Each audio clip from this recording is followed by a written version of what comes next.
Dear Papa Dudut, hindi ko inaasahan na darating din pala ang araw na ako naman ang magpapadala ng sulat sa inyong programa. Isa lamang po ako sa silent listener ng Barangay Love Stories. Ang mga kwento ninyo ang naging jam ko tuwing nagdadrive ako sa daan, lalo na tuwing traffic. Bigla akong nai-inspire na i-share din ang sarili kong kwento para naman makapagbigay ako ng aral at motibasyon sa lahat ng kabataang nakikinig sa inyo ngayon na dumadaan din sa parehong karanasan ng aking buhay. Ako po si Sally, 37 years old. Laking mahirap pero dahil sa determinasyon at pagpupursige, ay isa na ngayon akong business owner ng maliit na Japanese restaurant dito sa Maynila. Kailanman ay hindi ako nagreklamo sa pagiging busy ko sa buhay. Sa katunayan, Papa Dudut, ay sobrang thankful pa nga ako dahil hindi ako nawawala ng pinagkakabalahan. Wala po akong karapatang magreklamo dahil ang buhay na tinatamasa ko ngayon ay ang buhay na araw-araw kong dinadalangin noong bata pa lamang ako. Lingid sa kalaman ng mga taong nakakakilala sa akin ay hindi naging maganda ang buhay ko noong bata pa lamang ako. Poorest of the poor kung maituturing ang estado namin, kasama ang nanay kong si Melba. Sa squatters area lamang kami nakatira noon. Wala kaming sariling gamit sa bahay, walang kuryente at ni palikuran ay wala kami. Wala akong kinalakhang ama. Pero ang kwento sa akin ng nanay Melba ko ay iniwan kami ng tatay ko noong 2 years old pa lamang ako. Dahil mas pinili niyang sumama sa ibang babae kesa panindigan kami.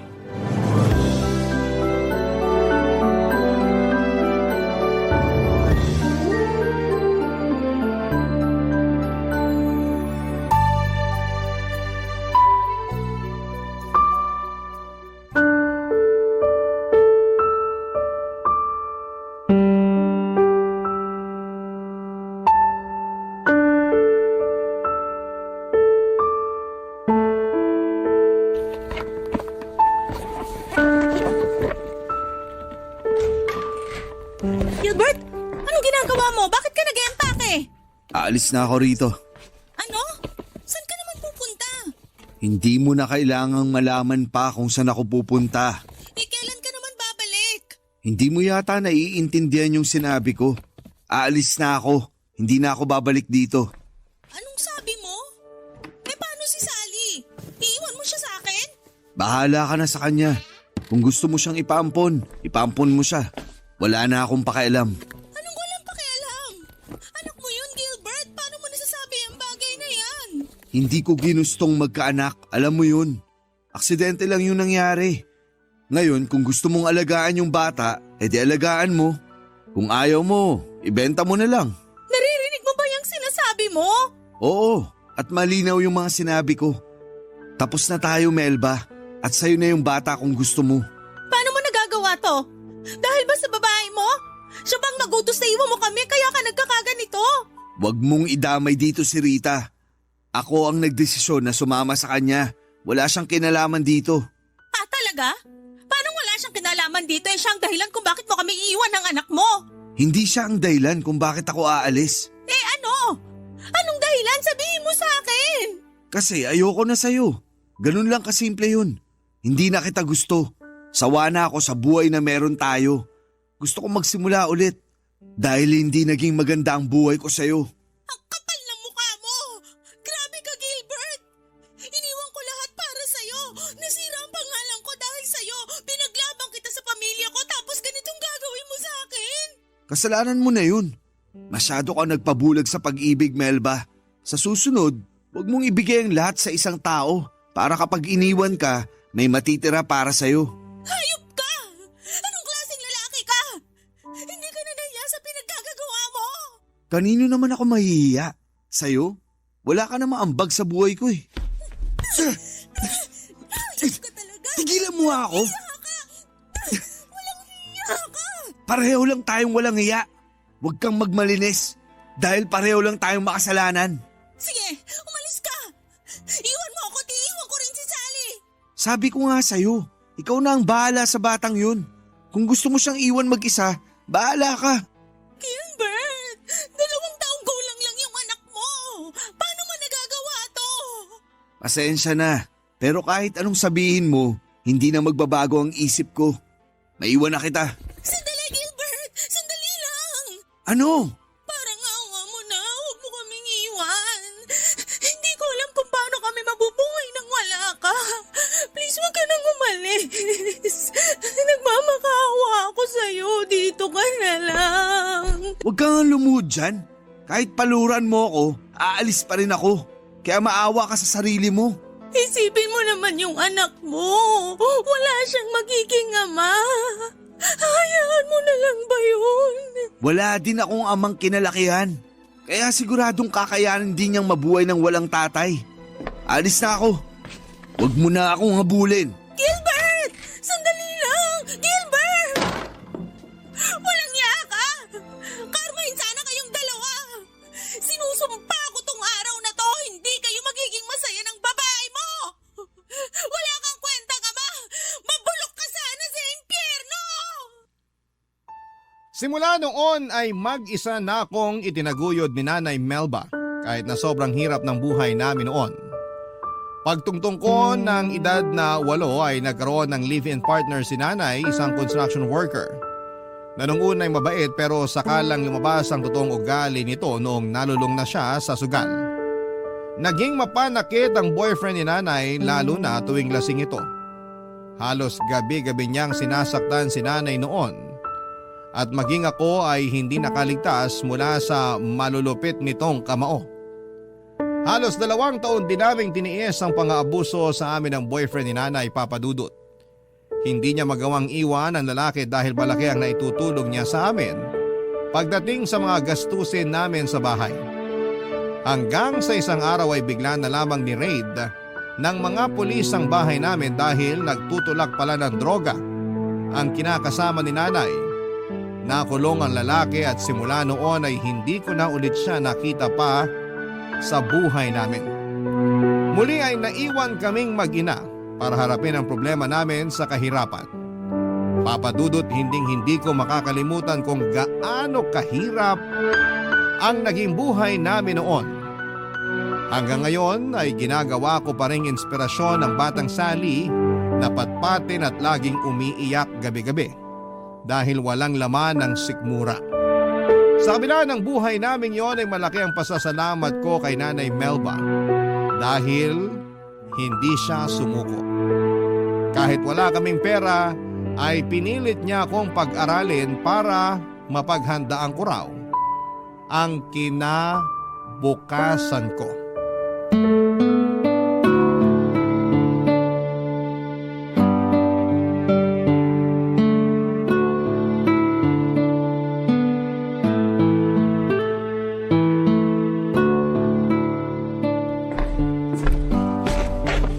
Anak? Sally? Nandyan ka ba? Opo, nandito po ako. Bakit po, Nay? Isukat mo tong uniform mo. Parang hindi na yata kasya sa'yo ah. Hindi na po talaga kasya yan, Nay. Last year pa yan hindi kasya eh. Last year pa ba hindi kasya? Ba't hindi mo sinabi sa akin? Sinabi ko naman po sa inyo noon eh, kaso sabi nyo wala pa tayong pambili. Kaya antayin ko na lang matapos yung pasukan para makabili tayo ng bago kapag grade 4 na ako. Ganun ba? O siya sige, gagawa natin yan ng paraan. Ang tanong, meron na po ba kayong pambili ng bago kong uniform? Siyempre naman, may naitabi akong pera dyan para sa uniforme mo. Yung totoo po, Nay. Wala na nga tayong pambili ng bigas eh. Uniform pa kaya? Wala ka bang tiwala sa nanay mo? Hayaan mo, bukas na bukas, may uniform ka na. Nay, 10 years old na po ako. Alam ko na po na mahirap lang tayo. Alam kong wala tayong pera na pambili ng bagong uniform. Kaya wag niyo nang itago sa akin yung sitwasyon natin. Mahirap tayo, oo. Totoo yon. Pero hindi ibig sabihin no na hindi ko na kayang ibigay yung mga pangangailangan mo. Magtiwala ka sa akin, mabibigyan kita ng bagong uniform bago magsimula ang pasukan. Matagal pa naman eh, may 2 linggo pa kaya mapaghahandaan ko pa yan. Paano po kung tumigil na lang kaya ako sa pag-aaral? Ano? Bakit naman? Para po makatulong ako sa inyo sa pagtatrabaho. Tsaka para hindi na rin kayo mahirapan sa paghahanap ng mga gamit ko sa eskwelahan. Hindi pwede. Kailangan mong mag-aral. Kapag tumigil ka, maiiwanan ka ng mga kaklase mo. Gusto mo ba yon? Okay lang naman po yun sa akin eh. Ang mahalaga po, matulungan ko kayo. Anak, wag mo na akong alalahanin. Kaya kitang pag-aralin. Kaya kong pagtrabahuhan yun. Wala ka bang tiwala sa akin? Meron po. Yun naman pala eh. Wag mo nang problemahin ang pag-aaral mo. Ako nang bahala dyan.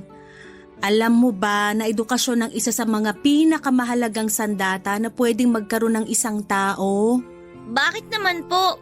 Kasi ang pagkakaroon ng maayos na edukasyon ang magbibigay sa atin ng daan para sa pagbabago. Pagbabago? Paano naman po yun? Isipin mo na lang.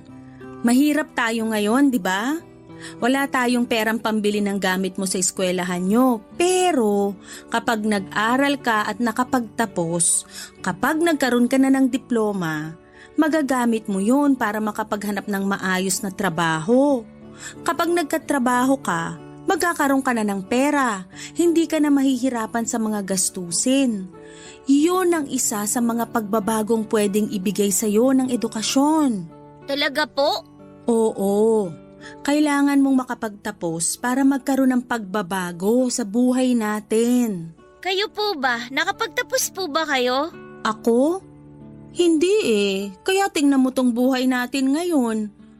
Mahirap na nga kami noon. Mahirap pa rin tayo hanggang ngayon. Huwag mo kong tutularan ha?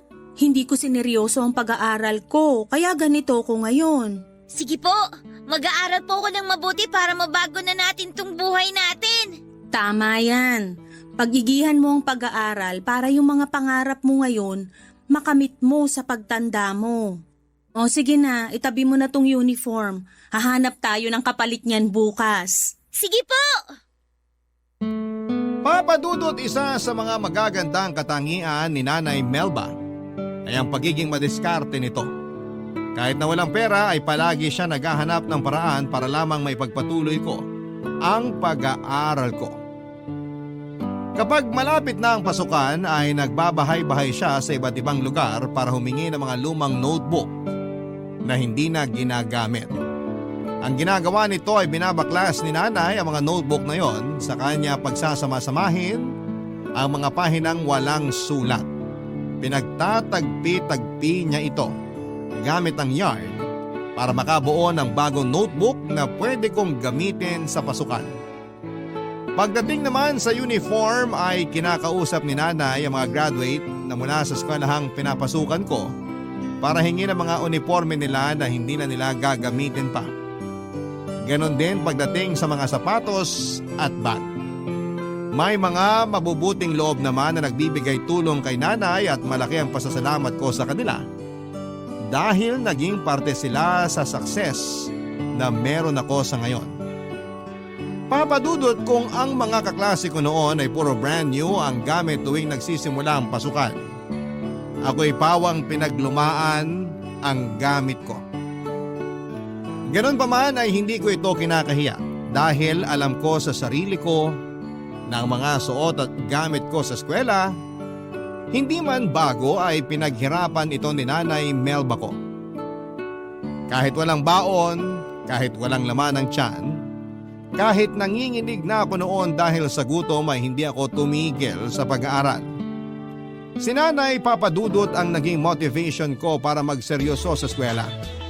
Dahil gusto kong balang araw ako naman ang gagawa ng mga sakripisyo para sa kanya, Papa Dudut. Barangay Love Stories. Barangay Love Stories. Top student ako noong nag-aaral pa lamang ako, Papa Dudut. Isa yon sa mga bagay na ikinaka-proud ko dahil sa kabila ng kahirapan namin noon, ay hindi yun naging hadlang sa paghahangad ko ng maayos na edukasyon. Sa katunayan ay lumalaban pa ako noon sa mga school contest sa iba't ibang lugar pagdating sa math, science at maging sa journalism. Paborito ako ng mga teachers ko noon dahil masipag akong bata. Teacher's pet nga ang tawag nila sa akin noon.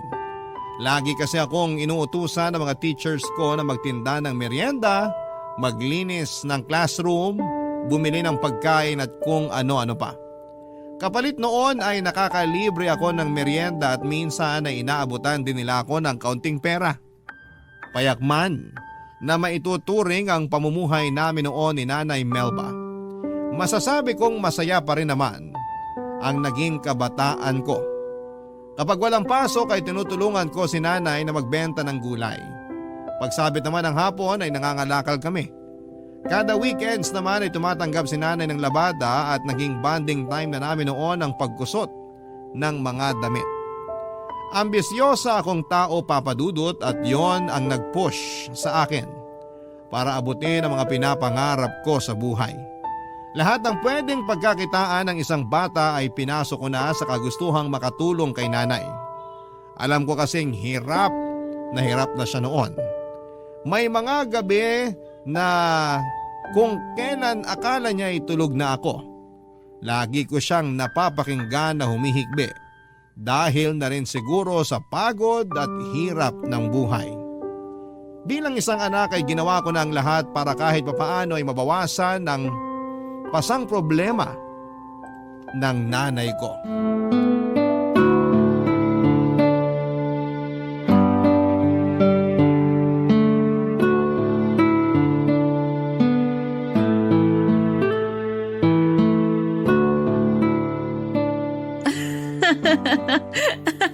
Oh, eto.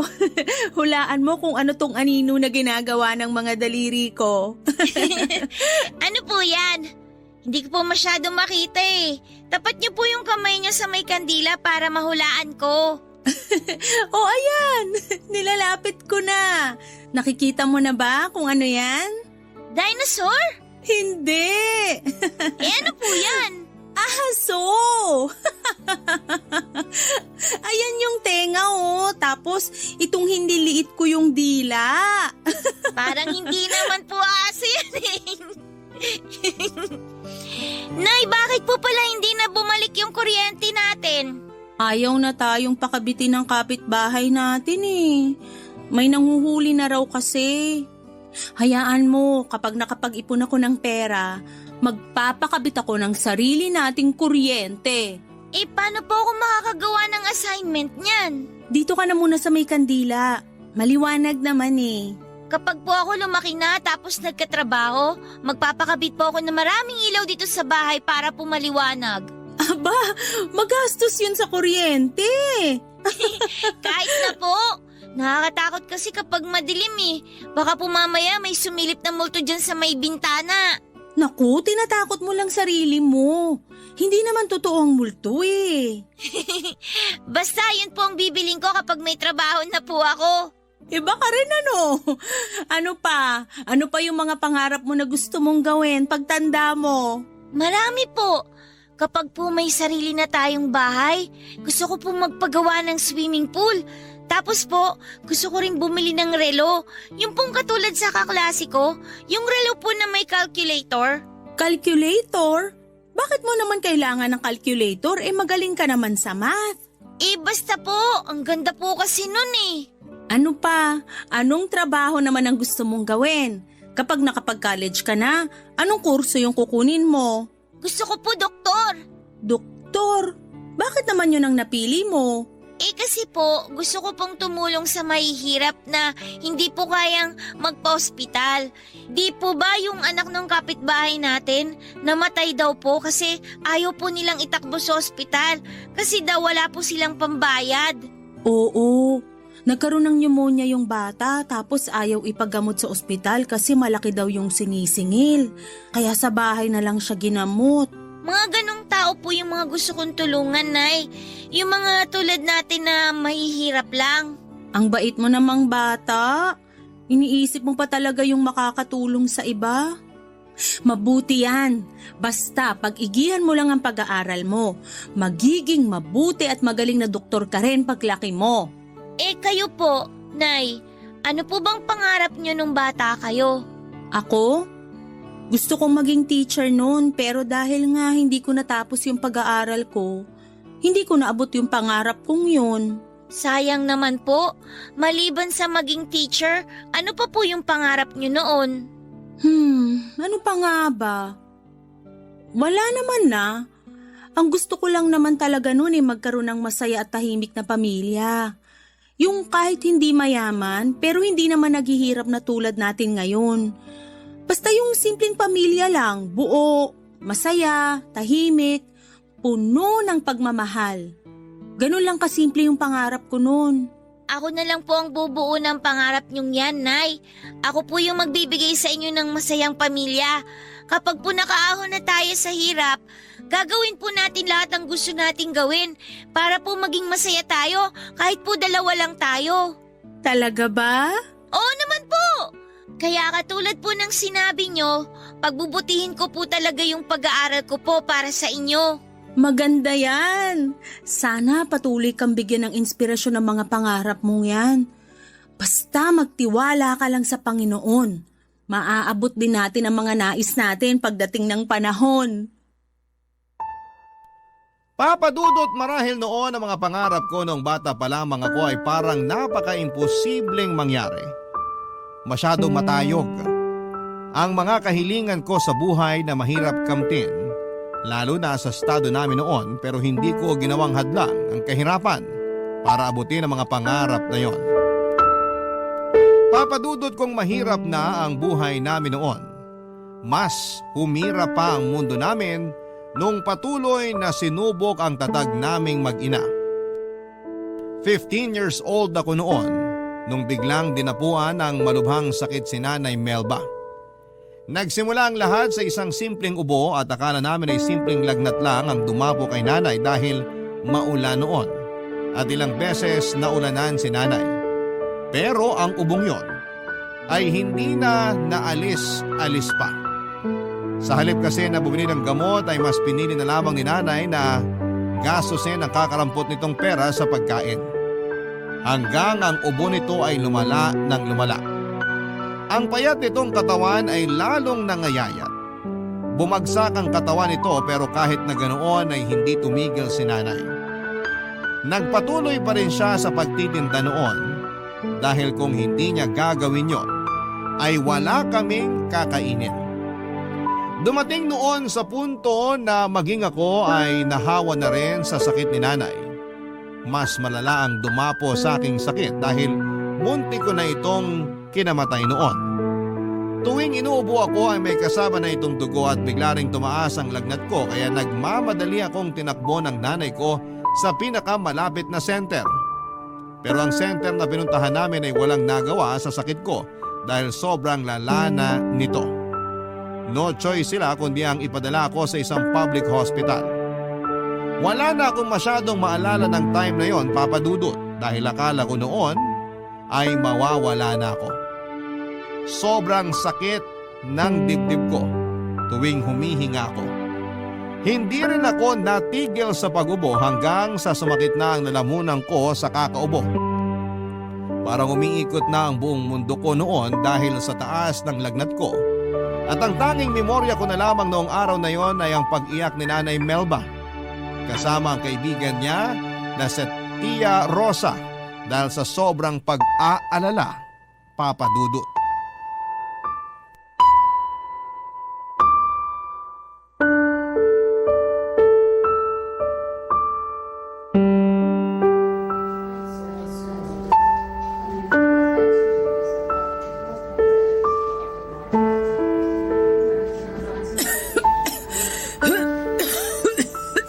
Melba, ikaw rin. Magpatingin ka na kaya.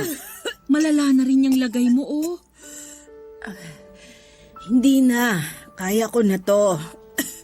Kung pati ako ay magpapa-ospital, hindi ko na alam kung saan ako kukuha ng pambayad.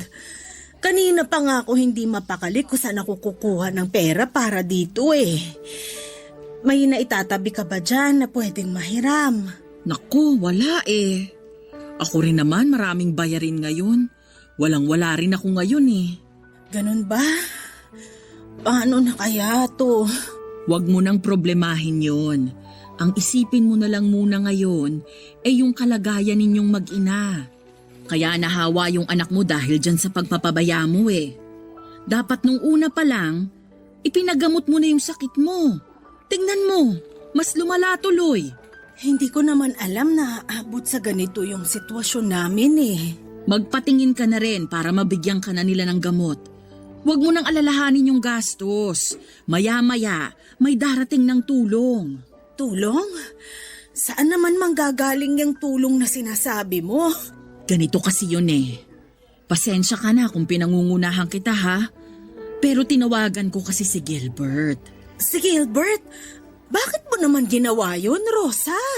Nag-aalala na rin kasi siya sa inyong mag-ina eh. Wala naman akong maipahihiram sa iyong pera. Kaya ako na mismong humingi ng tulong kay Gilbert. Alam ko naman na kahit magkamatayan, hindi ka lalapit sa lalaking yun. Kaya ako na ang kumausap sa kanya. Rosa, hindi ko kailangan ng tulong ni Gilbert. Isang tabi mo na lang muna ang pride at galit mo sa tao. Kailangan niyo si Gilbert ngayon. Kailangan siya ng anak mo. Rosa, Melba, O ayan na pala si Gilbert. Salamat naman at nagpunta ka agad dito. kumusta na si Sally? Inadmit na siya ng mga doktor. Malala raw ang lagay niya eh. Pero nasalina na siya ng gamot. Ang sabi ng doktor, tuberculosis daw ang sakit niya. TB? Paano naman nangyari yun, Melba? Bakit mo naman pinaabot sa ganito kalala ang sitwasyon niyo? Hindi ko naman alam na TB na pala tong nararamdaman ko eh. Huwag na kayong magsisihan. Ang mabuti pa, kausapin mo tong si Melba na magpa-admit na rin dahil ang tigas ng ulo. Ayaw niyang magpatingin sa doktor. Hindi ka pa ba nila na-check up? Hindi na kailangan. Hihingi na lang ako ng gamot. Mawawala na rin to. Magpatingin ka na sa doktor. Hanggang ngayon talaga, ang tigas pa rin ang ulo mo. Wala akong pambayad sa doktor. Kaya... Huwag mo nang problemahin yan. Ako nang magbabayad sa mga gagastos ninyo rito. Ang malaga ay gumaling si Sally, pati na rin ikaw. Hayaan mo. Mag-iipon ako ng pera kapag gumaling ako at babayaran ko lahat ng magagastos mo rito sa ospital. Hindi mo na kailangang gawin yan.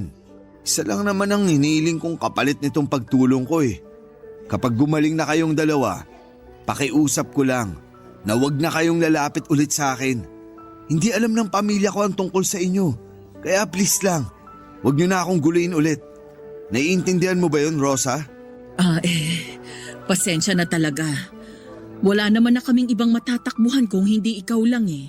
Sige na, ipacheck mo na yung kaibigan mo. Halika na, Melba. Magpatingin ka na rin para gumaling ka. Sandali, hindi pa kami tapos mag-usap ni... Halika na. Siya na nga raw ang magbabayad eh. Hayaan mo na lang siyang bumawi sa inyong mag-ina. Gilbert, maiwan ka na muna namin ha.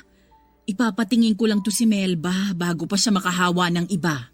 O sige, Kung gusto mong bisitahin yung anak mo, nasa isolation room siya. Magsuot ka na lang din ng face mask para hindi ka mahawa sa sakit niya. sige, salamat.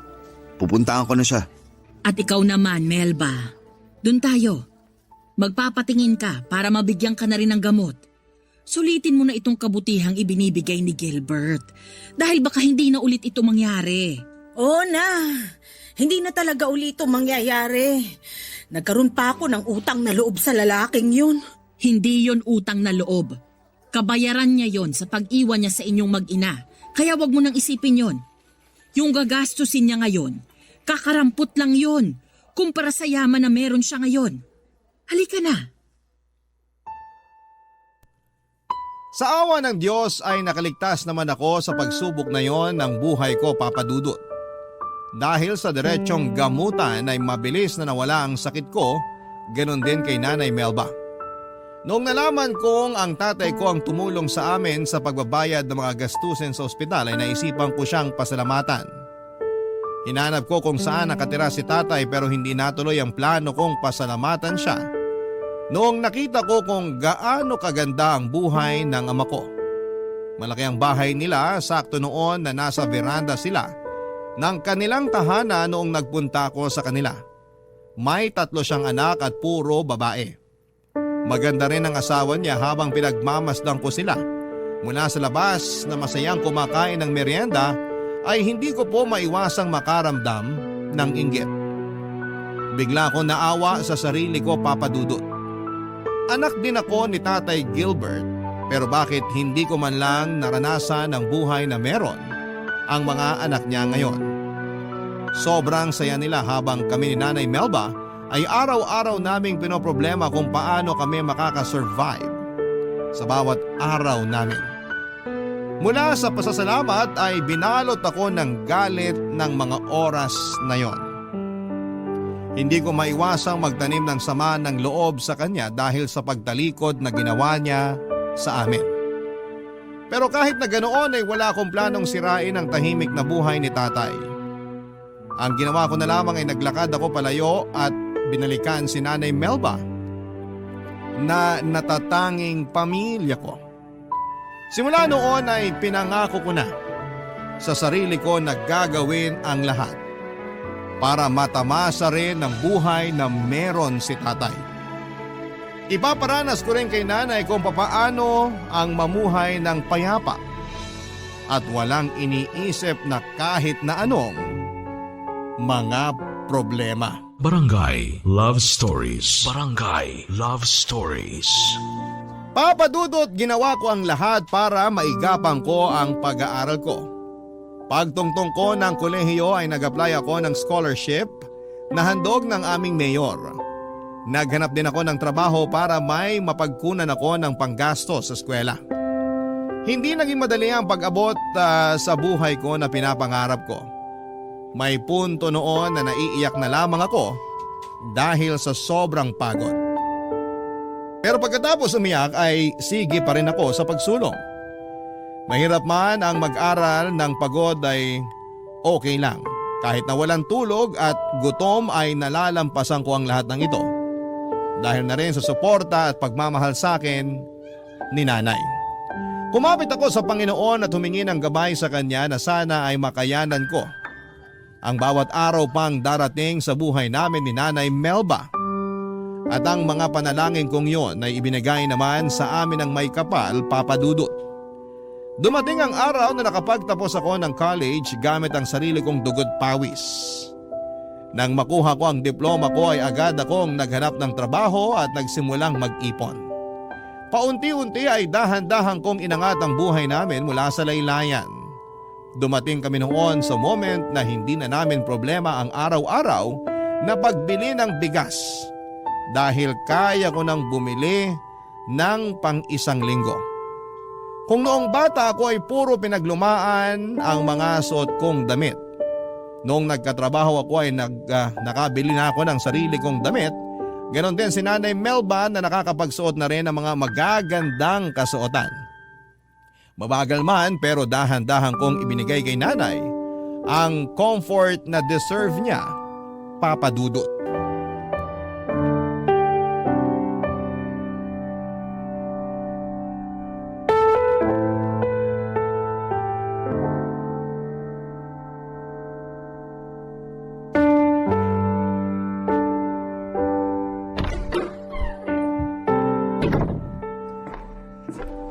Anak? Happy birthday, nanay ko!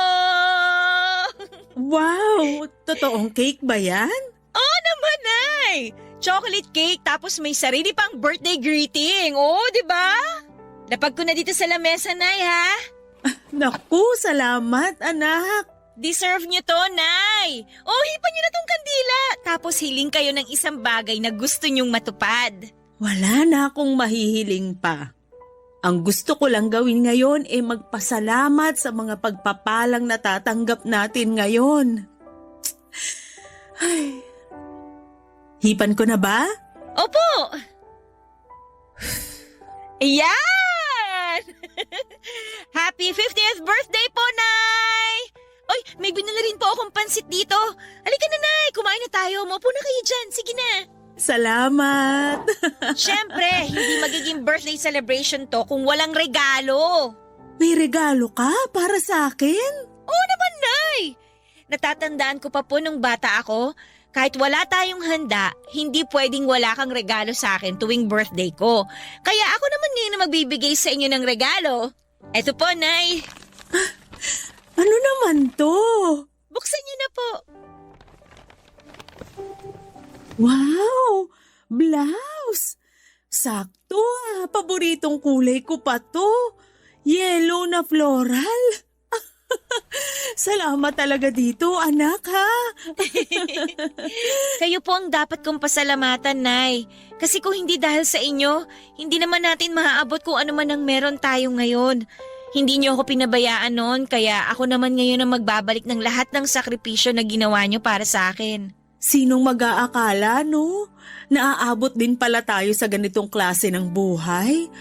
Akala ko nun mamamatay na lang akong mahirap eh. Siyempre, hindi ko po hahayaan yun, Nay.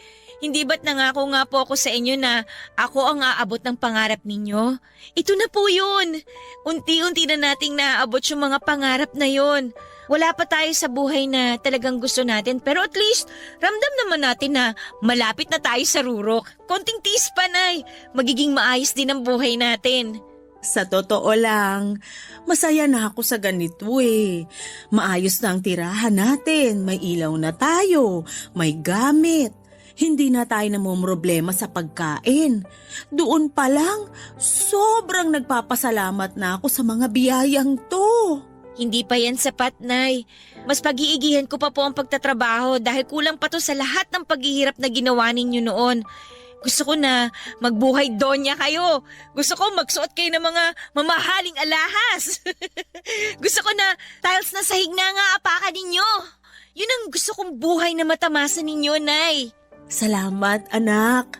Pero wag naman laging ako. Isipin mo rin ang sarili mo. Mas matutuwa ako kapag sarili mo ang inuna mo kaysa sa akin. Huwag niyo na po akong problemahin, Nay. Napagbibigyan ko pa rin naman ng sarili ko kahit papano eh. Yung nakikita ko pa lang na nakakapagbalik na ako sa inyo ng mga bagay na ikinakatuwa ninyo, okay na po ako doon. Salamat, anak. Salamat din sa Diyos sa lahat ng magagandang bagay na nangyayari sa atin ngayon. Sige na po, Nay, kumain na tayo. Sige, ano pa ba tong mga binili mong pagkain? Ayan po, pansit gisado. Paborito niyo yan, di ba? Tapos may in-order din po akong maha blanca sa kapitbahay natin. Naku, sarap naman nito. Papadudo taon ng lumipas ay pinasok ko ang pagnenegosyo. Pagkatapos ng trabaho ko sa umaga ay naisipan ko magtinda ng mga inihaw at prinitong ulam sa labas ng bahay namin tuwing gabi. Hindi ko ininda ang pagod na nararamdaman ko sa buong araw na pagtatrabaho dahil alam kong ang lahat ng paghihirap na ginagawa ko noon ay para sa pangarap ko kay nanay na mabigyan siya ng magandang buhay.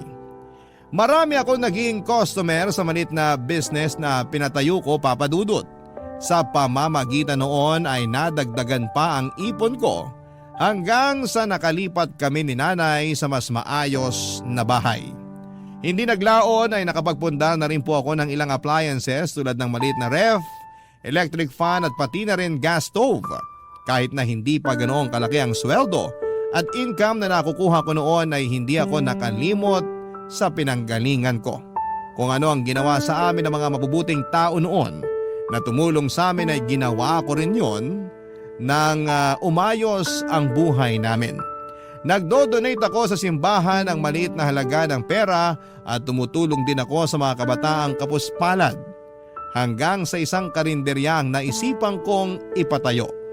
Nagtulungan kami ni nanay para buhayin ito at hanggang sa nag-boom na nga ang kainan namin dahil malapit lang kami sa eskwelahan. Karaniwan sa mga suki namin ay mga college students at may ilan din na trabahador na nagbo-boarding malapit lang sa amin. Damang-dama ko noon ang tagumpay na matagal ko nang pinapangarap. Taon ang hinintay namin bago ko natamasa ang mga pangarap ko noong bata pa lamang ako. Pero kung kailan unti-unti na namin itong naaabot ay isang trahedya naman ang nangyari sa buhay namin. Nang mabangga ng pampasaherong jeep ang sinasakyan naming tricycle, Pauwi na kami galing palengke noon nang bungguin ng isang jeep ang sinasakyan namin ni Nanay Melba. Galos lang ang tinamo ko matapos akong yakapin ni Nanay. Siya ang sumalo ng impact ng banggang yon at yun na po ang kinasawin ng kanyang buhay, Papa Dudut.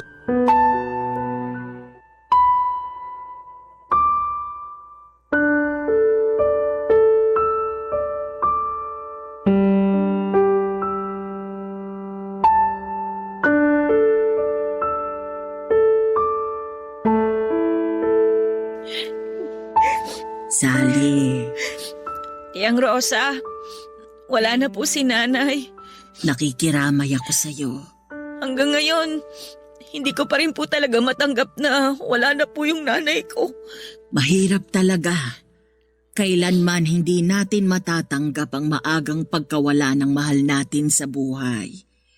Pero kung yun talaga ang kapalaran ng isang tao, wala na tayong magagawa pa dun. Ang dami ko pa pong pangarap para sa kanya eh. Hindi pa namin naaabot yung estado na ipinangako ko po sa kanya.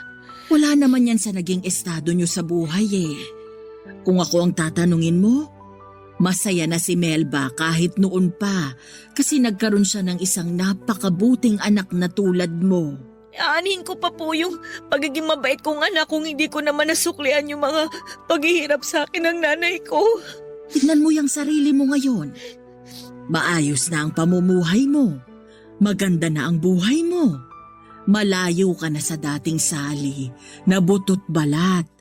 Yung mga sakripisyo ng nanay mo sa'yo, hindi mo yun sinayang. Doon pa lang isang malaking kasuklian na yon para sa nanay mo. Ang hangad lang naman ng isang magulang, makita ang kanilang anak na nasa maayos na kalagayan. At yun ang nakita ni Melba bago siya namayapa. Ang unfair lang po kasi. Kung kailan po malapit na kami sa hinahangad kong buhay, saka pa siya nawala sa akin. Ganun talaga eh. Hindi atin tong buhay na meron tayo. Hiram lang to sa Diyos. At kapag oras ng bawiin, wala na tayong magagawa. Nakakalungkot lang din talaga kasi napakabait na tao ni Melba. Alam mo ba ang kwento kung papaano kami naging magkaibigan? Hindi po. Basta ang alam ko, magkaibigan na po kayo noon pa eh. Wala ka pa noon sa buhay ni Melba. Matalik na talaga kaming magkaibigan. Tindera rin ako noon.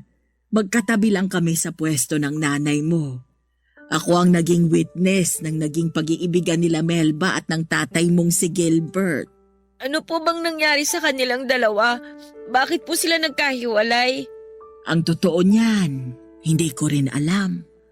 Basta ang sabi sa akin ni Melba, mas ginustong sumama ni Gilbert sa babae niya. Isa ako sa mga nakakita kung papaano iniwan ng tatay mo si Melba. Halos lumuhod nga siya noon sa pagmamakaawa eh. Pero wala. Matigas yung tatay mo. Iniwan pa rin kayo. Simula noon, ako daw yung naging sandala ng nanay mo. Sabi nga niya sa akin noon, karma na niya siguro yung nangyari. Karma? Bakit naman po karma? Kasi maging siya, ay teka, hindi mo pa pala alam tong kwento na to. Hayaan mo na lang, huwag mo nang isipin yung mga sinabi ko. Hindi, sige po, tuloy niyo lang po. Karma? Bakit naman po kakarmahin si nanay? Paano ba to? Baka multuhin ako ng nanay mo kapag sinabi ko sa'yo to eh. Tiyang Rosa, sabihin niyo na po. Nasimulan niyo na pong ikwento eh. Pero wag kang magagalit sa nanay mo kapag nalaman mo ang totoo ha? Ano po ba kasi yun?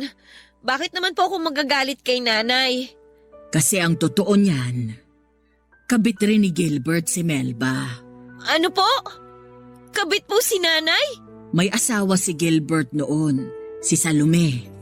Siya ang totoong nanay mo, Sally. At hindi si Melba. Ha? Paano po nangyari yon? Sinasabi niyo po ba na hindi ko totoong nanay si Nanay Melba? Ganito kasi yung nangyari. Si Gilbert at si Salome, nagkaroon sila ng anak. Ikaw yon. Pero nung mga panahong yon, kinakasama na rin ni Gilbert si Melba. Saktong kapapanganak mo lang noon nung nalaman ni Salome ang totoo. Na-depress siya, dulot na rin siguro ng postpartum depression. Bigla na lang siyang tumalon mula sa ika-6 na palapag ng inuupahan yung bahay noon. Nung namatay si Salome, kinuha ka ni Gilbert at inako ka na ni Melba bilang totoong anak. Hanggang sa iniwan kayo ng tatay mo. Simula noon, si Melba na ang tumayong ina mo. Totoo po bang sinasabi nyo? Alam kong mahirap paniwalaan, pero yun nga ang nangyari. Kung gusto mong kumpirmahin tong mga sinabi ko sa'yo, pwede mong itanong sa tatay mo. Hindi ko totoong nanay si Nanay Melba? Maaaring hindi nga kayo totoong magkadugo, pero nanay mo pa rin siya at hindi na yun mapapalitan pa. Sally, huwag ka sanang magalit sa nanay mo ha. Hindi po. Hindi po ako galit kay nanay. Nagulat lang po ako sa mga nalaman ko. Pwede po bang iwan niyo na lang po muna ako? Gusto ko na lang po muna sanang mapag-isa. O sige, doon na lang muna ako sa labas. Sa totoo lang, Papa Dudut, ay hirap akong paniwalaan noon ang mga nalaman kong katotohanan mula kay Tiang Rosa. Pero pinatotoo ito ni Tatay Gilbert nung dumalaw siya sa huling gabi ng burol ni Nanay Melba. Humingi ng tawad sa akin si Tatay sa mga nagawa niyang kasalanan sa amin ni Nanay. Willing daw siyang magpakaama sa akin ngayong wala na si Nanay Melba. Pinatawad ko naman po si Tatay sa ginawa niyang pang-iwan sa amin, pero kasabay noon ay hiniling ko rin sa kanya na huwag na siyang magpapakita pa sa akin kailanman. Masyado nang huli ang desisyon niyang magpakaama sa akin. Isang tao lang ang itinuring kong magulang sa buong buhay ko at yon ay si Nanay Melba lamang. Siguro totoo nga nakabit si Nanay Melba. Isa siya sa mga sumira sa pagsasama ng totoong magulang ko, pero ang makasalanang pag-ibig na yon na nangyari noon ay matagal nang pinagdusahan ni Nanay. Bumawi siya sa pamamagitan ng pagkupkop at pagpapalaki sa akin kahit na hindi naman niya ako totoong anak, at sapat na yon sa akin bilang kapatawaran. Pagkatapos inibing ni Nanay Melba at ipinagpatuloy ko ang mga nasimulang kong pangarap. Mula sa maliit na karinderya ay nagpatayo ako ng sarili kong Japanese restaurant matapos akong kumuha ng kurso sa cooking. Ang negosyo kong yon ay umusbong hanggang sa nagkaroon po ito ng isa pang franchise. Hindi naglaon ay nakapagpatayo po ako ng sariling bahay na mas malaki pa sa bahay ng tatay ko. Lahat ng bagay nang gusto kong makuha noong bata ako ay abot kamay ko na. Ang mga pangarap ko noon na sa panaginip lang natutupad ay naabot ko na. Nakakalungkot lang na hindi na ito natamasa pa ni Nanay Melba na siyang pangunahing rason kung bakit ako naghirap na abutin ang mga pangarap na yon. Papa Dudut, dito na po nagwawakas ang storya ko. Maraming salamat po sa inyo. Ang inyong forever kapuso at kabarangay, Sally. Dear Papa Dudut, wala namang pinanganak na perpekto, kaya alam ko na lahat tayo ay nakaranas na magkamali sa buhay. Nandun yung malulugmok tayo sa mga pagkakamaling yon. Pero ang isa sa mga pinakamahalagang katangian na dapat nating taglayin ay kung paano bumangon at bumawi sa mga pagkakamali natin. Lalo na kung meron tayong tao na nasaktan.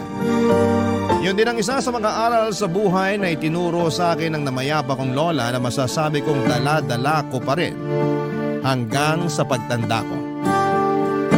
Ako si RG, 32 years old at nagtatrabaho ako bilang IT consultant sa isang private company sa Taguig. Ulila na ako sa mga magulang sa batang edad at lumaki ako sa pangangalaga ng mapang-abuso kong tiyahin. Matapos mamatay ng lola ko na siyang unang kumukkup sa akin. Wala rin po akong kapatid kaya napakahirap para sa akin na solohin lahat ng lungkot at hinanakit galing sa mga taong naturingan pa namang kamag-anak ko. Naranasan kong utusan at ituring na parang hindi pamilya ng sarili kong kadugo. Kaya nga may bahagi sa aking pagkatao na kulang at naghahanap ng pagmamahal dahil hindi ko yon naranasan noong kabataan ko. Sa kabila ng lahat, Papa Dudut, ay meron pa rin namang tao na nagturing sa akin na parang tunay niyang anak bukod sa lola ko. At yon ay ang asawa ng tiyahin ko na noon ay nagtatrabaho sa ibang bansa. Siya rin ang nagpaaral sa akin kaya nakapagtapos ako ng kolehiyo. Pero bago ako graduate ay inatake siya sa puso kaya walang buhay na siya nang inuwi sa Pilipinas.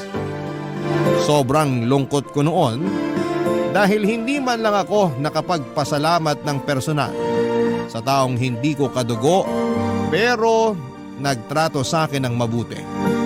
Kaya nga pinangako ko sa harap ng kabaong ng tiyuhin ko na magsisikap ako sa buhay.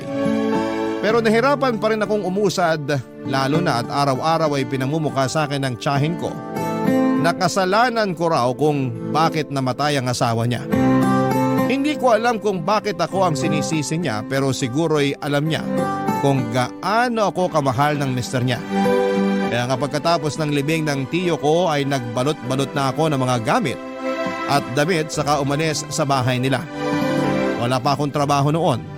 Nakitira lamang ako sa kaibigan ko pero pagkalipas ng isang buwan ay nakapasok na rin ako sa isang private company. At doon na nga nagsimula ang pakikipagsapalaran ko sa buhay. Nag-focus ako sa pagtatrabaho at hindi ko na lang namalayan ang mabilis na paglipas ng 3 taon.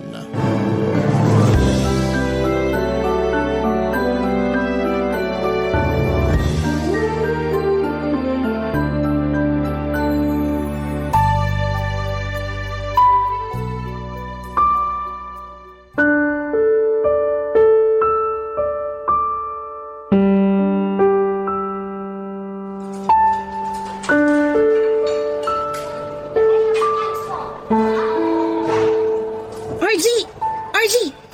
Dito ako nakapwesto. Hi. Hello. Upo ka muna. Sige. Richelle, right? Right. Don't tell me nakalimutan mo na ako. Parang kagabi lang. Inuuwi. Pwede ba? Huwag mo na nga sabihin yan. Bakit? Nahihiya ka? Totoo naman. Sarap na sarap ka pa nga habang hinahalikan ako. Grabe, napapapikit ka pa nga ng mga mata habang sinisip-sip yung balat ko. Please, ayoko nang alalahanin pa yun. Bakit mo ba kasi gusto makipagkita sa akin? Tinatanong pa ba yun? Siyempre kailangan mo kong panagutan. Ano ka mo? Panagutan? RG, ginalaw mo ko. May nangyari sa atin kagabi sa inuman ng katrabaho mo. Tapos kinabukasan lalayasan mo lang ako? Sa lagay, gano'n na lang yun? Pero kasi... Linawin ko lang na hindi ako bayarang babae. Paano kita pananagutan? Buntis ka ba? Hindi ko alam, pero malay mo, nabuntis mo na pala ako. Ano ba kasing gusto mong mangyari? Paano kita pananagutan? Gusto ko lang naman na magsama na tayo sa iisang bubong. I've heard na mag-isa ka lang na nagre-rent ng apartment mo. Baka gusto mo magkaroon ng roommate. Nasisiraan ka na ba? Ayoko nga. Ni hindi nga kita girlfriend. Di sinasagot na kita ngayon. Ha? Sabi ko, sinasagot na kita ngayon. Kaya girlfriend mo na ako. Ngayon, pwede mo na ako ibahay. Ewan ko kung anong tinira mo para makapagsalita ka ng ganyan. Kung alukin mo ako na ibahay ka, para ka lang nagtitinda ng banana Q at turon pang merienda. Di hamak naman na mas masarap ako kaysa sa banana Q at turon. Patunay nga dun yung reaksyon mo kagabi habang Please, wag mo nang ituloy, okay? Alam ko naman yun eh. Pero nagdadalawang isip lang ako sa gusto mong mangyari. Ni hindi pa nga natin kilala ang isa't isa tapos gusto mo na agad magsama tayo? Saka na lang natin kilalanin ng isa't isa kapag magkasama na tayo sa apartment mo. Ang mahalaga, nagkatikiman na tayo. Hindi ka ba talaga titigil? Inaasar lang kita, masyado ka namang pikon. Pero, seryoso, gusto ko na rin kasing maranasan magkaroon ng live-in partner kaya naisip ko na magsama na tayo. Bakit ikaw? Meron bang magagalit? May girlfriend ka ba o nagugustuhan? Wala ako pareho nun. Kaya nga, tayo na lang. Tsaka, alam ko naman na gusto mo rin. Ramdam ko yun. Nag-aalangan ka lang. Natural. Sobrang bilis kasi. Hindi kasi ako yung tipo ng babae na mahilig magpaligaw. Gusto ko live-in na kagad. Pangarap ko yun kaso di naman matupad-tupad. Kaya iparanas mo na sa akin. Kung hindi tayo mag-workout, saka tayo maghiwalay. Kaya sige na, pumayag ka na. May trabaho naman ako, mag-aambag ako. Masipag ako sa bahay at masarap magluto. Pero mas masarap ako sa kama. Ay, pwede bang pag-isipan ko muna? Sige, pero hanggang bukas lang. Ang iksi naman nun. Ay, mabagal ka lang magdesisyon kaya sana bilis-bilisan mo. So paano? Bukas ha? Umaasa ako na papayag ka para matikman mo ko ulit. Richel naman. Cute mo pala kapag namumula. Yan ang gusto ko. Papadudot na kilala ko si Richel sa isang inuman noong minsan akong sumama sa opisina ko na nag-birthday. Aaminin kong na love at first sight ako sa kanya kasi naman ay sobrang ganda niya. Balingkinita ng pangangatawan, makinis ang kanyang balat na parang kinulayan ng gatas sa puti. Kulay chestnut ang malago at mahaba niyang buhok at merong kissable lips. Natatandaan ko pa na naging tampulan kami ng tukso lalo na ng mga kaopisina ko matapos akong kindatan ni Richel. Doon na rin niya ako nilapitan at nakipagkilala siya sa akin. Nalaman kong nagtatrabaho siya sa isang BPO company, single katulad ko and ready to mingle. Sobrang na-enjoy ko yung kwentuhan namin ng mga katrabaho ko kasama si Richel hanggang sa iserve na nga yung alak. Buti na lang at walang pasok kinabukasan kaya pwede kaming magpakalasing. Game na game rin naman si Richel na nooy nakakandong na sa akin at pinagsasalin ako ng inumin. Hindi ko malilimutan yung mabango niyang amoy na sigurado kong hahanap-hanapin ko. Basta ang natatandaan ko na lang ay pareho na kaming lasing nang yayain ako ni Richel sa isa sa mga bakanteng kwarto doon at doon nga ay may nangyari sa amin. Kaya nga laking gulat ko kinabukasan nang yayain niya akong ibahay ko na siya. Ni sa hinagap ay wala pa sa plano ko ang magkaroon ng kinakasama. 25 years old pa lamang ako noon. Alam kong sa buhay, may asawa ay wala akong kalam-alam. Kaya nga nung una ay naisip kong tumanggi sa plano ni Richel pero hindi na ako nakapalag noong binalandra na niya sa akin ang katawan niya. Tapos sobrang mapang-akit pa siyang tumingin at manalita. Kaya naman nadala ko. Napakagat-labi na lamang ako. At naisip kong wala namang masama kung subukan namin. Kinabukasan ay pumayag na ako na lumipat siya sa apartment ko at sa paglipas ng isang buwan ay doon ko na nga siya unti-unting nakikilala, Papa Dudut.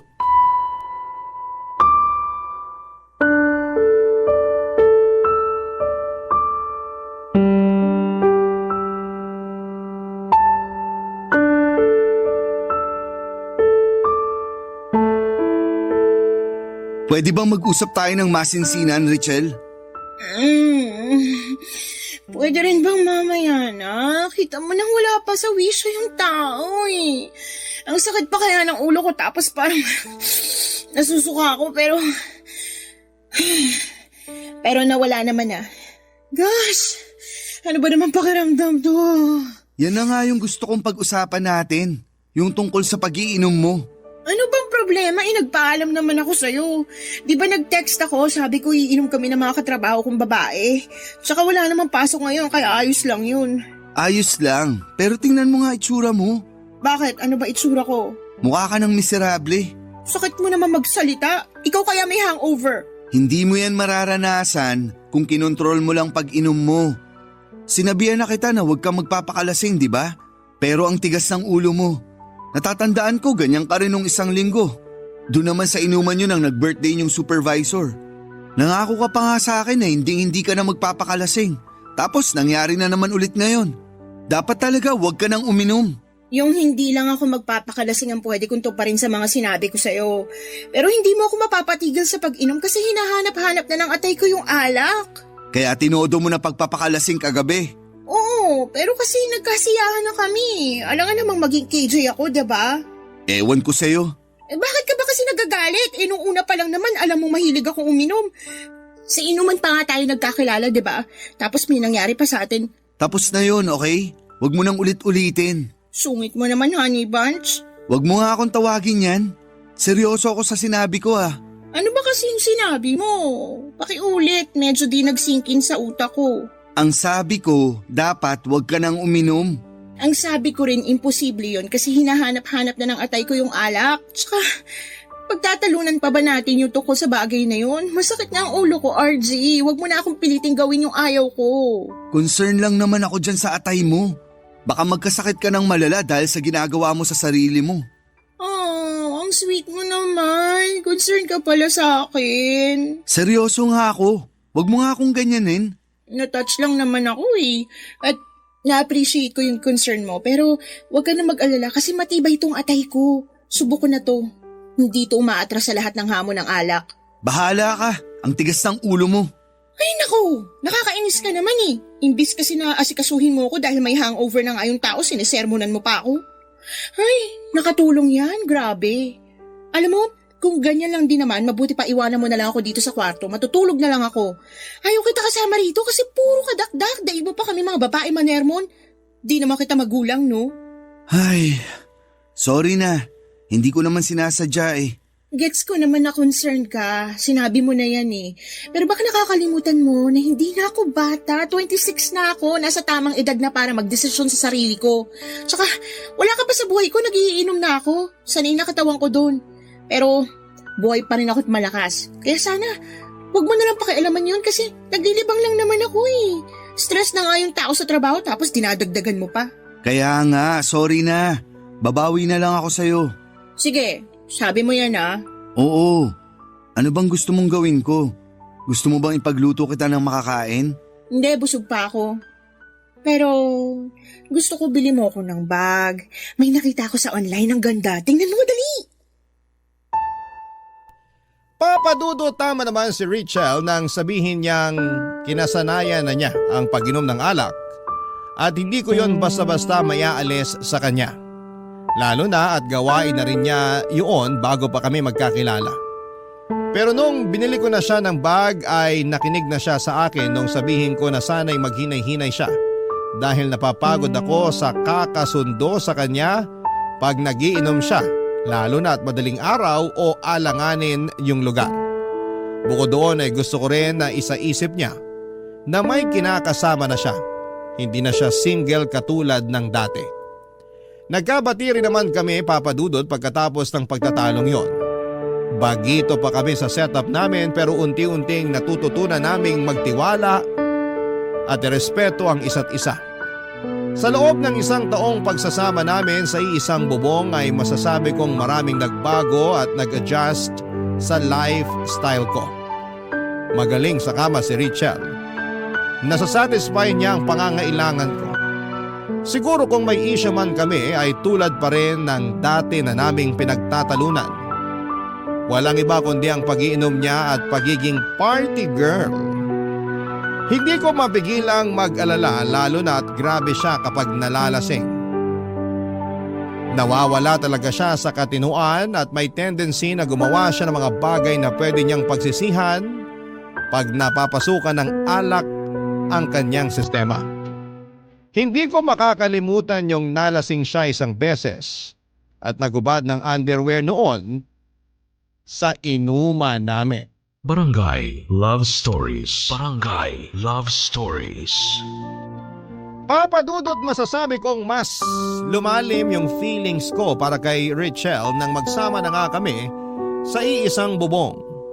Kaya naman binakurang ko na siya laban sa mga lalaking nagkakagusto at pumoporma sa kanya. Tulad ng sinabi ko ay maganda si Richelle at hindi talaga yon kumukupas at mas lalo pa siyang naging sexy sa paningin ko. Kaya nga naging seloso ako at overprotective kay Richelle lalo na at maraming umaaligid sa kanya. Pero hindi naman ako yung tipo na may pagka-eskandalosong tao. Tahimik lang po akong magselos kaya nga kahit noong isang beses na nakita kong may kasamang ibang lalaki si Rachel na feeling close sa kanya noong sunduin ko siya sa workplace niya, ay nagkibit balikat na lamang ako. Inisip ko na lamang na baka bagong salta yon since hindi ako pamilyar sa mukha nito. Nakumpirma ko naman yon sa girlfriend ko nang ikinuwento niya na bago niyang trainee ang naturang lalaki. Lumipas nga mga araw ay napansin kong napapadalas ang pagsabay-sabay nila ng lalaking yon kapag lumalabas ng building kung nasaan ang opisina nila. Tapos naghihiwalay na lamang sila kapag nakikita na nila na nandun ako at nakaabang. May pagkakataon na nabad trip ako kaya sinamaan ko ng tingin ng lalaking yon. Bagay na kinainis ni Rachel nang mapansin niya. Nauwi pa nga sa pagtatalo ang tagpong yon pero kinabukasan ay nagkabati rin kami. Nagsorry ako at inaming may nangyari lang sa pinagtatrabahuhan ko na nakakainis. Kaya hindi ko sinasadyang naibunton yon sa kanya at sa trainee niya Papa Dudut. Isang araw, nagkaroon kami ng 3 days seminar sa La Union. Kaya naman kinailangan kong umalis sa amin at iwanan pansamantala si Rachel. Sinabi niya sa akin na mami-miss niya ako. Kaya nangako ako na lagi kaming magvi-video call. Pero napaagang uwi ko at plano ko sanang sorpresahin siya.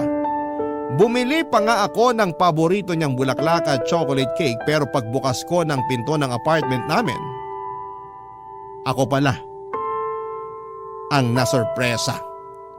Nahuli ko lang naman na may katalik siyang ibang lalaki, Papa Dudut.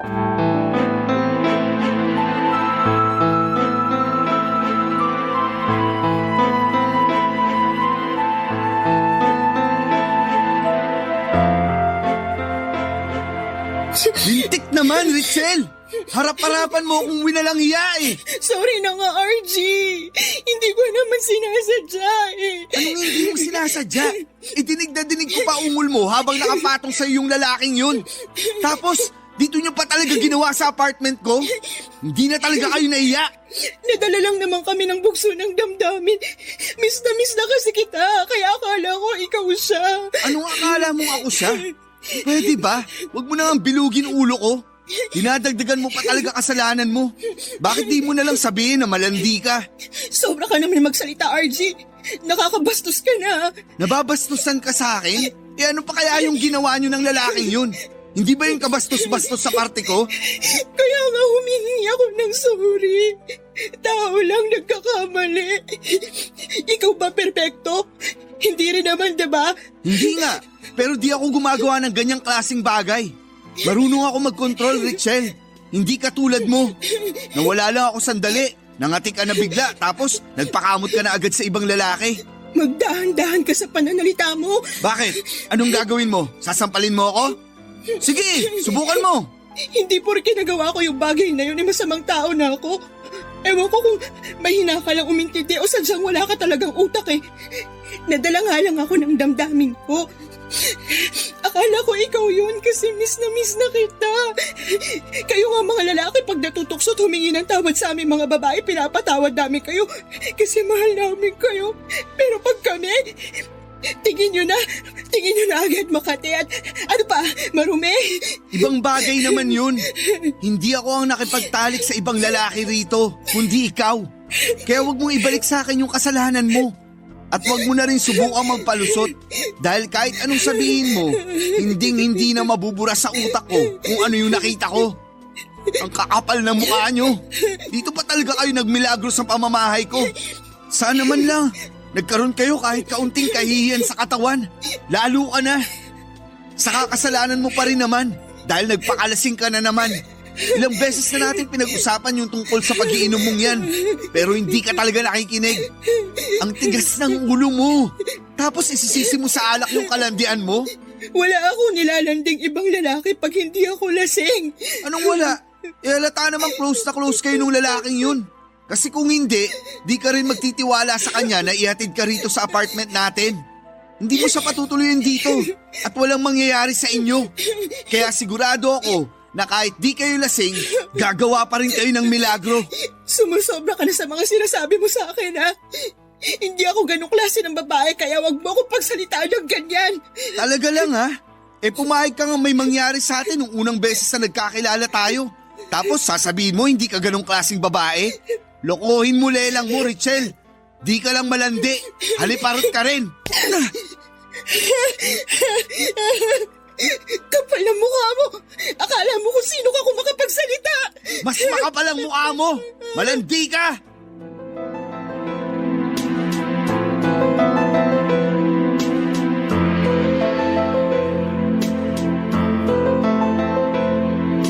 Papadudot galit na galit ako kay Richelle at sa lalaking kasiping niya ng gabing yon na walang iba kundi ang trainee niya.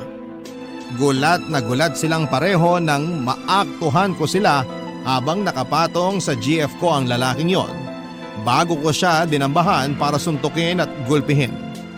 Umiyak at nag-hysterical noon si Richelle habang inaawat kami pero galit na galit pa rin ako. Gustong gusto ko silang pag-untugin ang mga panahong yon dahil ang kapal na mukha nilang magmilagro sa mismong pamamahay ko pa. Pero ewan ko ba kasi tinablan talaga ako noong umiyak si Richelle sa harapan ko at nagbakaawa na patawarin matapos kong sabihin sa kanya na malandi siya. At ewan ko rin ba sa sarili ko kung paano ko siya nagawang patawarin noong mangako siya sa akin na hindi na niya yon uulitin pa. Kahit na duming-dumi ako sa kanya ng mga panahong yon ay binaliwala ko ang pakiramdam at binigyan ko pa rin siya ng isa pang pagkakataon. Pero ang kapal na mukha niya.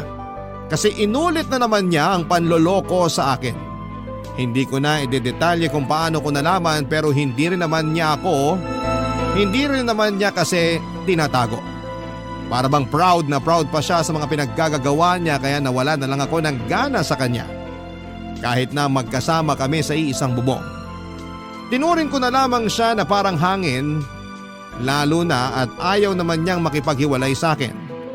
Buti na lang at nakahanap ako ng comfort sa gabundokong workload na kulang na lang ay magpatira sa akin sa opisina namin, Papa Dudut.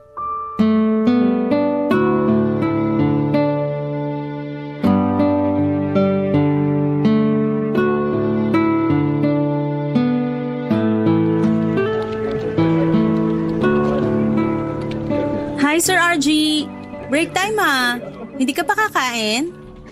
Ha? Alas 12 na ba? Oo. Pero subsob na subsob ka pa rin dyan sa computer mo. Oo. May report lang kasi na pinapagawa si boss kaya minamadali ko. Kailan ba deadline yan? Sa ano? Sa susunod pa pala na linggo? Kita mo na, hindi naman pala minamadali. Ikaw lang yung nagmamadali. Hindi ko kasi mapigilan. Gusto kong tapusin na yung mga pinapagawa sa akin. Okay lang naman yun. Kaya nga natutuwa sa'yo boss natin kasi masipag ka at advance magpasa. Pero okay lang din kung mag-chill ka. Dinig na dinig kaya sa cubicle ko yung pagtipa mo sa keyboard mo. Parang gigil na gigil ka eh. Ganun ba? Sorry. No worries. Pero lately, napapansin ko na balisa ka. May problema ka ba? Wala namang tao na walang problema. Sa bagay. Pero kung ano man yan, gusto ko lang sabihin na pwede mong i-share sa akin. Willing ako makinig at good listener din ako. So wag ka mag-hesitate. Thank you. Pero kaya ko pa naman. Talaga lang ha? Mukha ka na kayang pinagsakluban ng langit at lupa dyan. Ganun na ba ako kamiserable? Slight lang naman. Pero gwapo ka pa rin. Naku, kabago-bago mo pa lang pero bulera ka na. Hindi kita binobola. Nagsasabi lang ako ng totoo. Siguro di ka sanay na sinasabihan ng ganon, no? Oo, medyo. Ano bang dapat kong sabihin pag may nagsabi sa akin ng ganon? Madalas kasi natatameme na lang ako. Ang awkward tuloy. Madali lang yan. Pwede kang mag-thank you. Ganun lang kasimple? Oo naman. Siguro, ganun lang din sinasabi mo kapag sinasabihan kang maganda. Ha? Ang sabi ko, maganda ka, Lulu. Thank you. Oh, bakit bigla ka yatang nautal at namula dyan? Tingnan mo, singpula ng hinog na kamatis yung mukha mo. Pwede ba wag mo nang ipagsigawan? Mamaya may makarinig pa asarin pa ako lalo. Ikaw kasi, Anong ako? akala ko kasi sanay ka ng sinasabihan ng maganda. Hindi pa rin naman. Lalo na pag ikaw yung nagsabi. Oo, kasi totoo naman yun. Ang ganda-ganda mo, Lulu. Ay, nako, inulit mo pa talaga. Gustong-gusto mo talaga akong makitang namumula, no? Sorry, ang cute mo rin kasi. Para ka talagang hinog na kamatis. Tigilan mo na nga yan. Mabuti pa, samahan mo na lang akong kumain dun sa pantry. Meron pa namang 45 minutes bago mag-resume yung trabaho natin. Kain muna tayo. Kaya lang, wala pa akong ulam. Kanin lang dala ko. Don't worry kasi ako na bahala sa ulam mo. Marami kong dala. Ako rin nagluto. Wow, ang swerte ko naman. Kasi matitikman ko yung luto mo. Aba, swerte ka talaga. Lalo special tong putaheng niluto ko.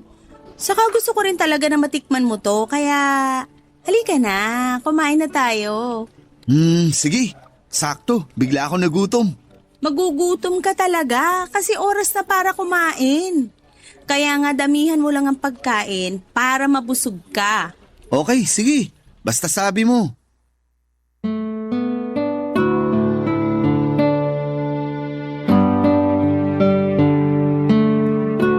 Baguhan lamang sa team namin si Lulu pero aminado akong nakuha na niya kaagad ang atensyon ko, Papa Dudut. Bukod doon ay maganda rin siya. Kamukha nga niya si Sanya Lopez. Magalang din siya at mainhin na magsalita. Magaling din siyang makisama kaya hindi lang ako ang natutuwa sa kanya. In fact, marami sa mga kaopisina namin ang naging instant ka-close niya. Pero sa aming lahat, ako talaga yung madalas na nilalapitan ni Lulu para magpaturo tungkol sa trabaho namin. Bagay na hindi ko naman tinatanggihan bilang nauna sa kanya sa opisina namin. Kaya bilang ganti ay palagi na niya akong nilulutuan ng mga paborito niyang putahe na naging paborito ko na rin kinatagalan. Ang sarap niyang magluto. Kaya naman excited akong pumasok sa araw-araw. Bukod doon ay unti-unti ko rin siyang nakilala sa mga kwentuhan namin during lunchtime. Aaminin kong nagsimula na akong humanga kay Lulu, lalo na noong nalaman kong may tungkulin pala sa simbahan ng daddy niya. Kaya pala napaka-mainhin niyang kumilos at napakagalang manalita. At doon ko nga na-realize na malayong malayo siya sa kilos at sa pag-uugali ni Richelle, Papa Dudut. Barangay Love Stories. Barangay Love Stories. Papa Dudut, mahal ko si Richelle pero nang panahong yon ay unti-unti nang naaagaw ni Lulu ang atensyon ko. Suportado rin naman ang mga katrabaho ko ang pagiging malapit namin sa isa't isa dahil aware sila sa panloloko sa akin ng kinakasama ko. Sa katunayan ay nagsawa na sila sa kakapayo sa akin na makipaghiwalay na at huwag nang magpadala sa pagmamakaawa ni Richelle pag pinapaalis ko siya sa apartment. May nagsuggest pa nga na ipakaladkad ko siya sa mga tanod kapag nagmamatigas o di kaya ay ipablatter sa barangay. Pero hindi naman ako ganoon kasamang tao kaya hindi na yon aabot pa doon. Sa kabilang banda ay masaya ako sa closeness namin ni Lulu, Papa Dudut. Marami akong natutunan sa kanya tungkol sa buhay at sa ibang bagay na ginagawa niya outside our work. Doon nga ako nagsimulang mapaisip kung sakaling si Lulu ang unang nakilala ko kesa kay Richelle. Baka nasa mas maayos na disposisyon ng buhay ko. Mas nai-enjoy ko yung mga bagay na noong ko pa lamang nadidiskubre at hindi ako nakukonsumi. Lumipas pa nga mga araw at ramdam ko na hindi na lang ako ang may nararamdaman sa aming dalawa, Papa Dudut. Alam ko na may feelings na rin sa akin si Lulu at isang araw ay kinumpirma ko ngayon mula sa kanya.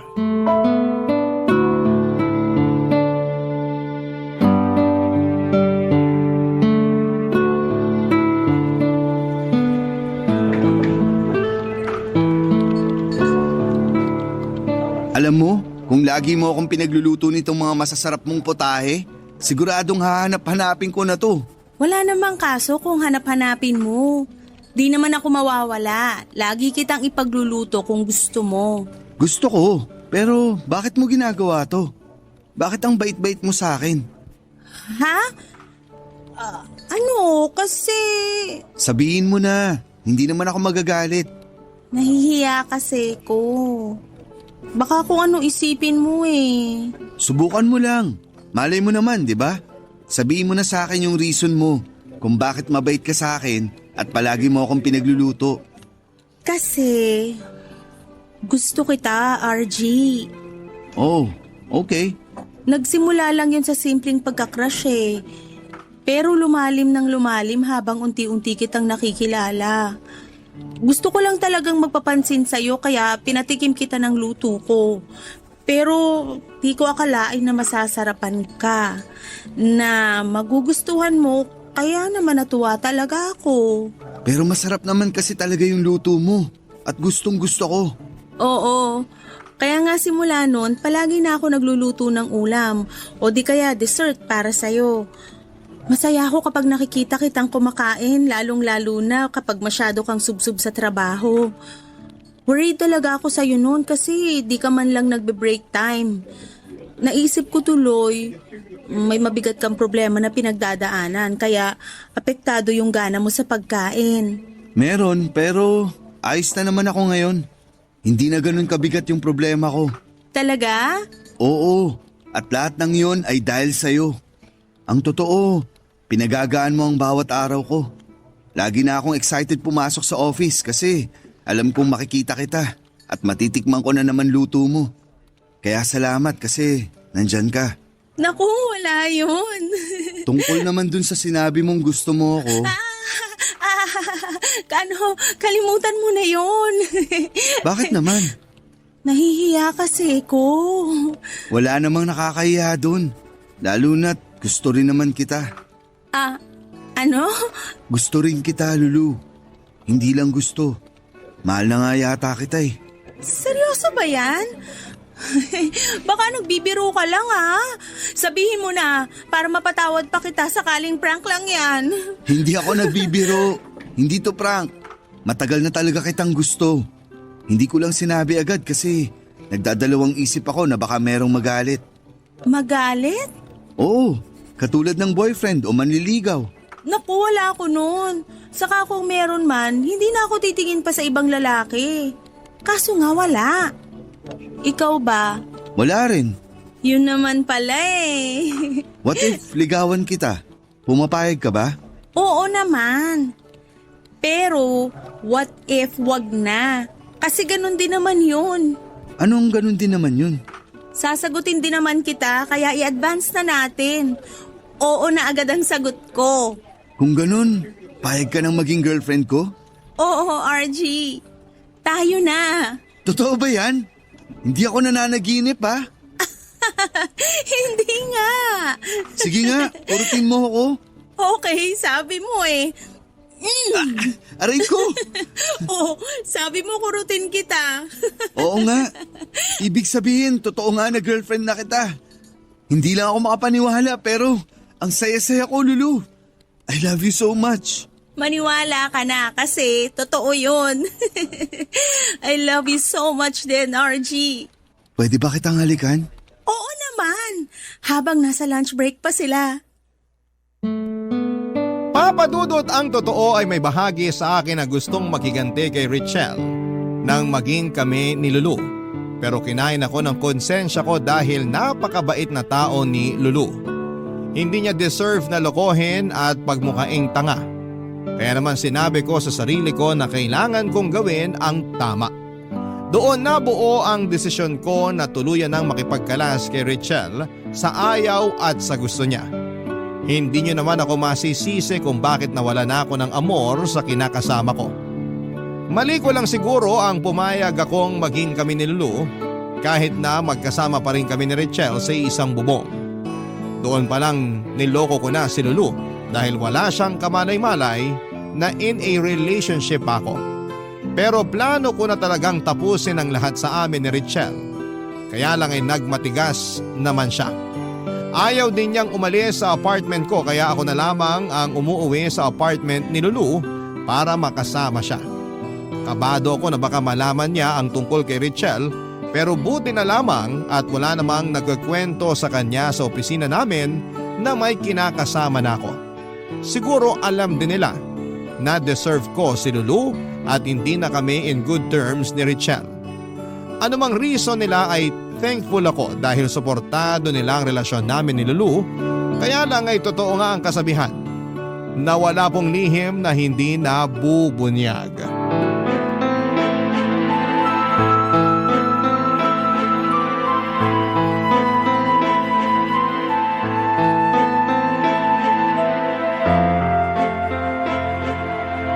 Sino ka bang babae ka? Paano ka nakapasok sa apartment ko? Tinatanong pa ba yun? Siyempre, di mo naman nilak yung pinto nung sinusundan ko tong si RG. Halika rito, di pa ako tapos sa'yo. Huwag na huwag mong sasaktan si Lulu, Richelle! At bakit hindi mga agaw yan? Ahas, malandi! Kilala mo yung babaeng yan, RG? At bakit hindi niya ako makikilala? Ako lang naman ang girlfriend niya. Huwag mo sabihin na hindi mo alam yon. Pwede ba? Tumigil ka na, Richelle! Ayoko nga! Ayaw mo bang malaman ng babaeng niya na tayo talaga yung totoong magkarelasyon dito? Matagal na ako nakipag-iwalay sa'yo. Pero ikaw lang yung nagmamatigas. Sa ayoko nga, bakit ba? Ayoko na rin sa'yo. Dahil sa paulit-ulit mong panluloko sa akin. Sa palagay mo, paano pa kita mapapatawad? Matapos mo akong saktan ng paulit-ulit. Tapos, ikaw pa ngayon may lakas ng loob na sumugod dito para mag-iskandalo? Sinaktan mo pa si Lulu. Nagawa ko lang naman yun kasi nagulat ako nung nakita ko kayo naghahalikan eh. Tapos nagalit ako. Dapat kasi ako lang yung hinahalikan mo, hindi ko sino-sinong babae. Sa lagay, ayos lang na umalik ka ng iba't ibang lalaki. Tapos ako hindi. Wala na akong iba. Tinapos ko na lahat sa amin kasi na-realize ko na ikaw yung mahal ko. Kaya bumalik ka na sa akin, RG. Umuwi na tayo sa bahay at magsimula ng bagong buhay. Handa akong kalimutan itong nangyari. Ako na lang ulit ang piliin mo. Hindi ako naniniwala sa'yo. Kasi nuknukan ka ng sinungaling. Ayoko na rin magkabalikan tayo. Dahil may mahal na akong iba. At si Lulu yun. Ano bang meron ng babaeng to na wala ako? Di hamak naman na mas maganda ako sa kanya. Tingnan mo nga yan, mas sexy pa ako dyan eh. Sabihin mo na yung gusto mong sabihin. Pero si Lulu ang pinipili ko. Kaya pwede ba? Simulan mo na mag-impake ng mga damit at gamit mo. Para makalayas ka na sa apartment ko. Palalayasin mo ko? Saan ako pupunta? Hindi ko alam. Problema ko pa ba yun? Pero walang-wala na ako, RG. Wala na akong pera. Tapos malapit na rin akong tanggalin sa trabaho kasi basta. Kaya please, nagmamakaawa ako. Huwag mo ako palisin. Hindi mo na ako madadala sa pagpapaawa mo. Hindi na rin ako maniniwala sa mga sinasabi mo. Isa lang ang gusto kong mangyari ngayon. Yun ang tapusin na ang lahat sa atin. Hindi na kita mahal. Si Lulu na ang mahal ko. Di magsama kayong dalawa. Kala mo siguro magmamakaawa ako sa'yo, pues nagkakamali ka. Bagay nga kayo kasi pareho kayong cheap. Umalis ka na sa pamamahay ko bago pa kita ipapulis! Hindi mo na kailangan gawin yun kasi kusa akong rarampa palabas ng pangit mong apartment. Mga linti kayo. Lulu, nasaktan... Ano bang hinihintay mo? Lumayas ka na rin sa apartment ko! Lulu, please. Magpapaliwanag ako. Hindi ko kailangan ng paliwanag mo dahil isa ka rin nuknukan ng sinungaling. Di ba tinanong kita kung merong magagalit pag naging tayo? Sabi mo wala. Kaya nagtiwala ako sa'yo pero biglang-bigla na lang may baliw na babaeng susugod sa apartment ko at mananakit sa akin. Pasalamat siya hindi ko siya pinabarangay pero pag bumalik pa siya dito, ipapadambot ko na siya. Pasensya ka na. Natakot lang naman ako sa magiging reaksyon mo kaya di ko na sinabi sa'yo. Mas matakot ka sa pwede kong gawin sa'yo kung hindi ka pa aalis sa harapan ko. Papa Dudut, wala akong nagawa ng araw na yon, kundi ang umalis sa apartment ni Lulu. Gulong-gulo ang isipan ko at mas lalo akong kinain ng konsensya nang marinig ko ang iyak niya pagkalabas ko ng pinto. Gusto ko sanang pumasok ulit para i-comfort siya pero alam ko na hindi yon makakatulong sa sitwasyon namin. Galit na galit sa akin si Lulu dahil sa pagsisinungaling ko tungkol sa totoong status ng relasyon namin ni Richelle. Kasalanan ko naman kasi dapat ay tinapos ko muna ang lahat sa amin bago ko pumasok sa panibagong pakikipagrelasyon. Kaya nga wala akong ibang sinisisi noon kundi ang sarili ko. Nang umuwi ako sa apartment ko ng araw ding yon ay naabutan ko pang nag-iimpake ng mga gamit at damit niya si Richelle. Matapos noon ay walang imik siyang umalis at naiwan akong nag-iisa sa 4 na sulok ng apartment ko. Napasalampak na lamang ako sa sahig habang sinasabunutan ang aking sarili. Hindi ko na rin napigilang umiyak ng mga panahong yon, Papa Dudut. Mahal na mahal ko si Lulu kaya ako nasasaktan ng husto. Pero alam kong mas nasaktan ko siya. Kaya nga kinabukasan ay sinubukan ko ulit siyang kausapin noong nagkita kami sa opisina. Pero hindi na siya tulad ng dati kung makitungo sa akin. Ramdam kong may distansya na at kung kausapin niya ako ay puro tungkol na lamang sa trabaho. Labis akong nalugmok ng mga panahong yon habang pinagsisisihan ang kasalanang nagawa ko sa kanya, Papa Dudut. Pero isang araw ay kinausap na lamang niya ako at humingi siya ng tawad dahil nagawa niya akong tiisin.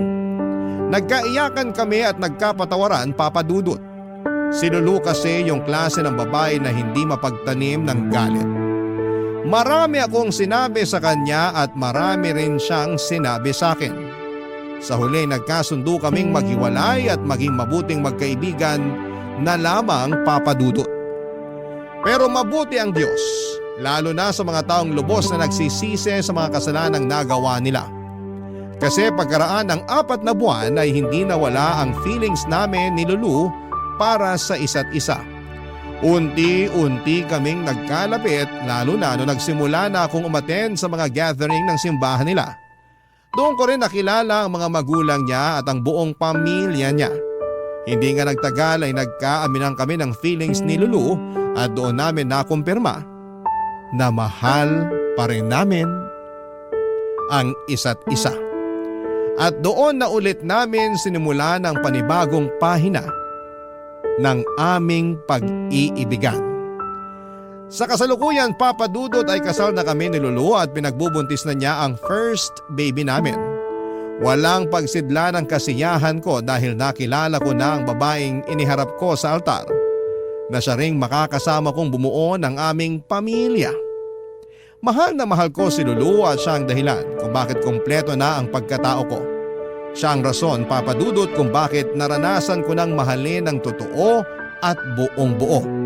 Kaya naman pinapangako ko sa asawa ko na iingatan ko ang sumpaan namin sa altar, anuman ang mangyari at hanggang sa pagtanda namin. Hanggang dito na lamang po ang sulat ko at maraming salamat po, Papa Dudut, sakaling mapili po ninyong i-ere ang istorya namin ni Lulu sa Barangay Love Stories. Pareho rin po kaming avid listener ng inyong programa. God bless and more power sa inyong istasyon. Ang inyong forever kapuso at kabarangay, RG.